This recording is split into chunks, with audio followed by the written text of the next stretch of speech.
Hello အားလုံးပဲမင်္ဂလာပါရှင်ဒီနေ့တော့ဒါရီရခုရှူရဲ့ Itsuka မဲ့9ရက်မြောက်နေ့ခန်းကြီးလေးကိုတွားကြရအောင်ရှင်ဘာလို့နဲ့ N3 ခန်းကြီးလေးလီလာတာနောက်ထပ်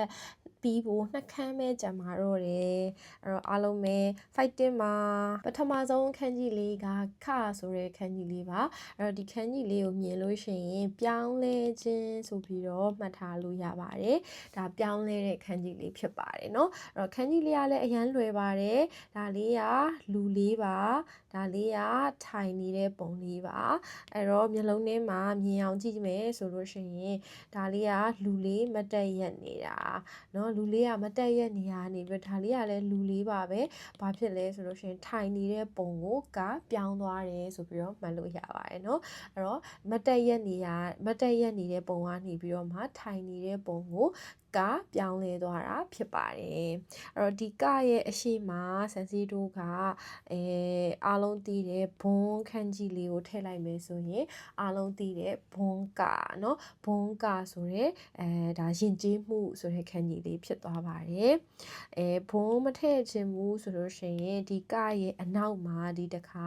အားလုံးသိတဲ့ဂါခုလေးလာတယ်တင်ယူလေးလာတယ်ဆိုတော့ဂါခုလေးကိုထည့်လိုက်လို့ရှိရင်လေဘွန်းဂါခုခဂါခုဓာတုဗေဒ chemistry ပြောင်းလဲမှုတွေကိုလေ့လာတဲ့ပညာရပ်ဆိုပြီးတော့မှ chemistry ဖြစ်သွားပါတယ်เนาะတကယ်လို့ဒီရဲ့အနောက်မှာ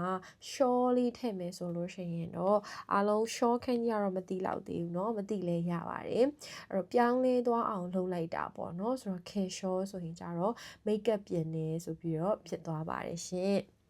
โอเค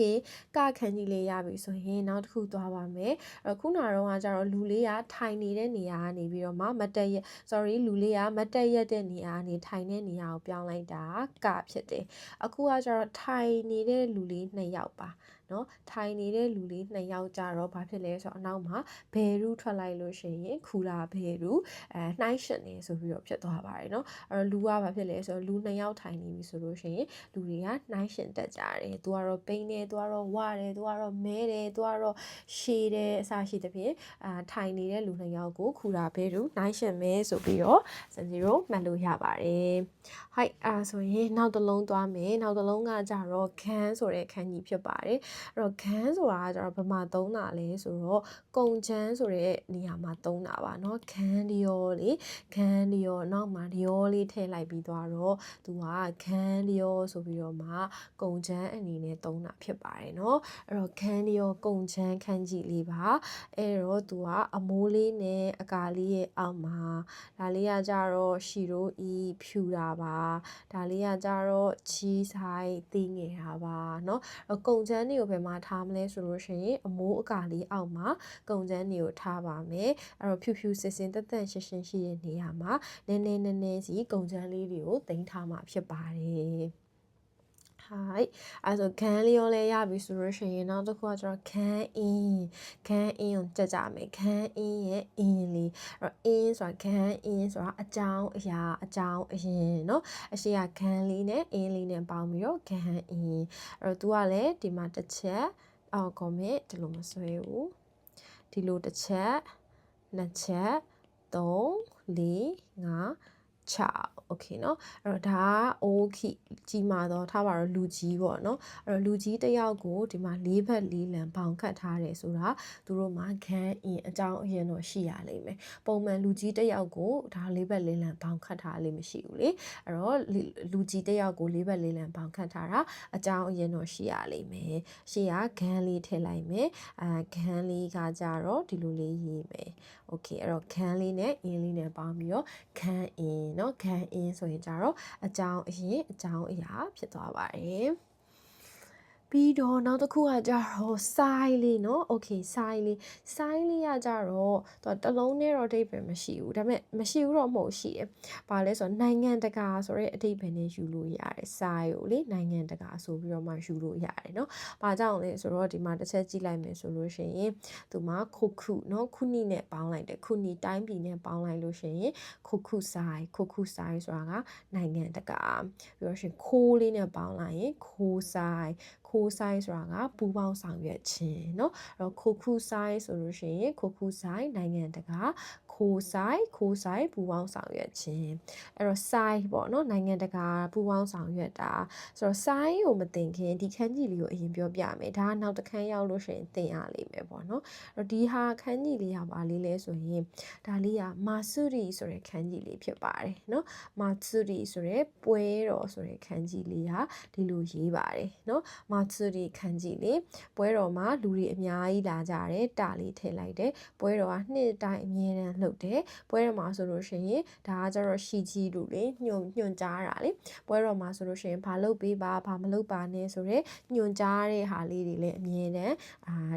စိုက်ပုတ်လေးကတ်ထားတယ်ဒါကမာဆူရီပွဲတော်အခုစားရကြတော့အဲ့ဒီပွဲတော်ခန်းကြီးကိုအရှိမ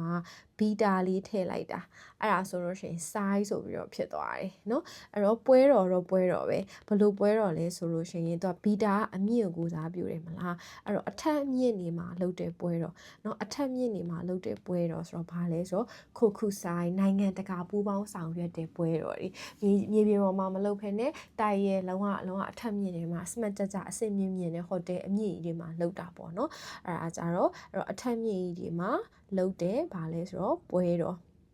ထက်မြင့်ကြီးမှာလှုပ်တဲ့ပွဲတော်ဆိုတာခိုခုဆိုင်နိုင်ငံတကာနေဆိုင်နဲ့ခိုဆိုင်ပူပေါင်းဆောင်ရွက်တာတွေဖြစ်ပါတယ်ဟိုက်အဲ့ဒါဆိုရင်နောက်တစ်ခုကကြတော့ခါအီဂီရဲ့ဂီခန်းကြီးလေးပါเนาะခါအီဂီဆိုတာအစီအဝေးเนาะအားလုံးကြားဖို့မယ်လို့ထင်တယ်เนาะခါအီဂီဆိုလို့ရှိရင်တော့ကြားဖို့ပါလိမ့်မယ်အဲ့တော့အာဥလေးနဲ့တွေးဆုံတာလေးနဲ့အခုသင်မဲ့ဂီလေးနဲ့ပေါင်းလိုက်တယ်ဆိုရင်ခါအီဂီเนาะခါအီဂီဆိုလို့ရှိရင်ဒါအစီအဝေးပြောလို့ရှိရင်ဂီအင်းနဲ့ဂီလေးနဲ့နောက်ကအင်းလေးနဲ့အင်းဆိုတာဝန်ထမ်းလေးအဖွဲ့ဝင်လေးเนาะဝန်ထမ်းတို့အဖွဲ့ဝင်တို့ပေါင်းလိုက်လို့ရှိရင်ဂီအင်းကကြတော့လွတ်တော်အမတ်တဲ့ဟိုက်အဲ့ဆိုရင်ဂီခန်းကြီးလေးကိုတွားရအောင်เนาะဂီလေးဟာ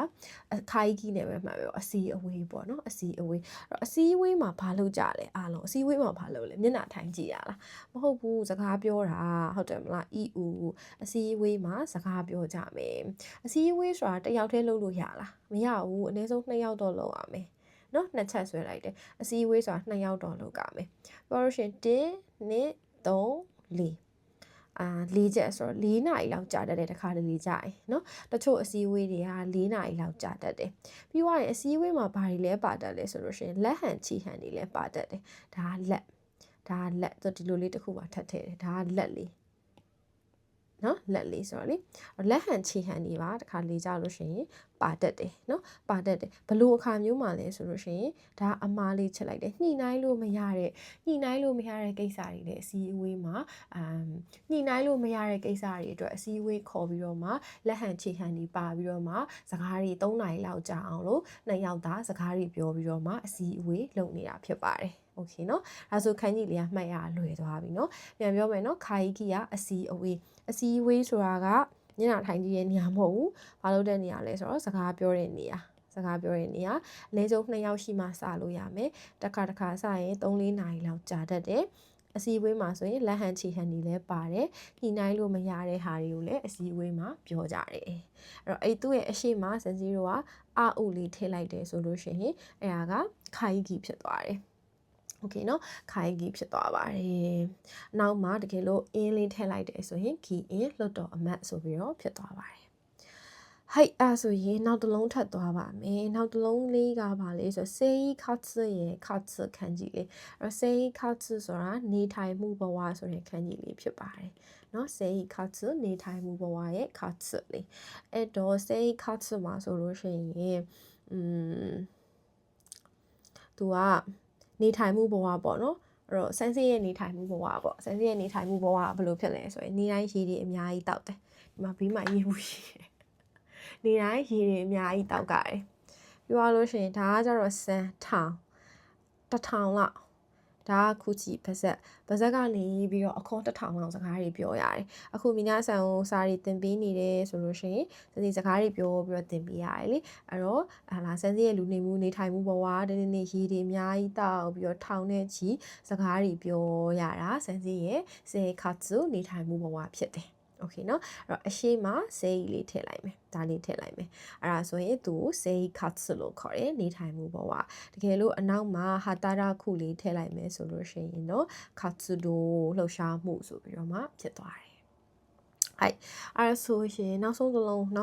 ကကြတော့ခါအေရူခါဝါရူပြောင်းလဲတယ်ဆိုတဲ့ခန်းကြီးလေးเนาะအဲ့တော့ဒီခန်းကြီးလေးကိုမြင်တာနဲ့ပြောင်းလဲတယ်ဆိုပြီးတော့သိထားမယ်ခါအေရူခါဝါရူအဲ့တော့ခန်းကြီးလေးကိုအရင်ဆွဲပြမယ်เนาะ तू ကလေမှတ်နည်းနဲ့မှတ်တာတဲ့စာရင်ခန်းကြီးလေးကထူးဆန်းတာမဟုတ်လို့ခန်းကြီးလေးကိုပဲပုံစံလေးကိုမှတ်မိအောင်လုပ်လိုက်တယ်ဆိုရင်တော့မှတ်မိသွားမယ်လို့ထင်တယ်အနောက်မှာဝါရူထွက်လို့ရှိရင်ခါဝါရူเนาะပြောင်းလဲသွားတယ်အနောက်မှာအေရူထွက်လို့ရှိရင်ခါအေရူเนาะလဲတယ်ဆိုဒါခါဝါရူခါအေရူခန်းကြီးလေးဒါလေးကတော့မှတ်မိလွယ်မယ်လို့ထင်တယ်เนาะဒီမှာအမိုးလေးဆွဲလိုက်တယ်ပြီးတော့လို့ရှိရင်ဒီမှာခြေရာလေးတွေထည့်လိုက်တယ်ပြီးတော့ဒီတလေးထည့်လိုက်တယ်เนาะအဲ့ဒါခါအေရူခါဝါရူပြောင်းလဲတယ်ဆိုတဲ့ခန်းကြီးလေးပါအိုးယော်မီယာဟန်းလေးဖြစ်ပါတယ်အဲ့တော့ခါအဲရူခါဝါရူအရှိကအိုးခီလေးနဲ့ဒီခါအဲရူခါဝါရူနဲ့ပေါင်းလိုက်လို့ရှိရင်ထိုင်ဟန်းဆိုပြီးတော့ပြောဖတ်ပါတယ်ထိုင်ဟန်းမလွယ်ဘူးเนาะပင်မနဲ့เนาะမလွယ်ဘူးเนาะထိုင်ဟန်းနာเนาะပြီးတော့အနောက်မှာတကယ်လို့ခုနကတော့ကလေးเนาะပြောင်းလဲတယ်ဆိုရင်ဒီကလေးသုံးလိုက်တယ်ဆိုလို့ရှိရင်ကြတော့ဘုံကဆိုပြီးတော့ဖြစ်သွားတယ်sorry ဟန်းကဆိုပြီးတော့ဖြစ်သွားတယ်ပြောင်းလဲခြင်းเนาะဝါရူဆိုခါဝါရူပြောင်းလဲသွားတယ်ဒါကဒါကဂျီတိုးရှိဖြစ်ပါတယ်เนาะဂျီတိုးရှိဖြစ်ပါတယ်ခါအဲရူကကြတော့တာတိုးရှိဖြစ်ပါတယ်လူကလဲလိုက်တာပြောင်းလိုက်တာဖြစ်ပါတယ်ဟုတ်အဲ့ဆိုရင်တော့ဗီဒီယိုလေးကိုအဆုံးထိကြည့်ပြီးလို့ကျေးဇူးတင်ပါတယ်ကိုအကြိုက်ဆုံးခန်းကြီးလေးကဘယ်တစ်လုံးဖြစ်မလဲ comment မှာရေးခဲ့ပေးပါဦးနောက်ဗီဒီယိုလေးမှာပြန်တွေ့ပါမယ်ရှင်